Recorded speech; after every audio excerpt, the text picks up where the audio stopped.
Nell'attesa che il governo autorizzi finalmente parrucchieri ed estetisti a tornare a svolgere il proprio lavoro, a Borgo Veneto si sono portati avanti con la pubblicazione di una ordinanza che va nella direzione di aiutare queste categorie.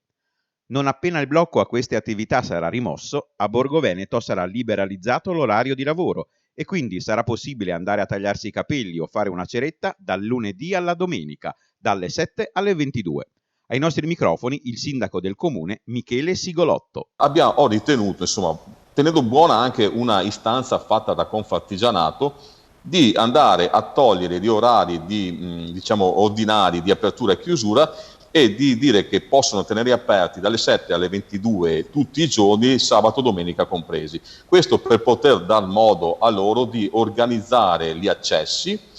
quindi contingentarli, e fare in modo di lavorare in sicurezza e anche andare incontro alle esigenze di quelle che sono le persone anche che oggi hanno ripreso, dall'inizio molte persone hanno ripreso a lavorare dal 4 di maggio, quindi per poter dare in modo un orario molto, molto ampio, combattere anche un po' l'abusivismo che inevitabilmente, come spesso avviene, si inserisce in questi contesti.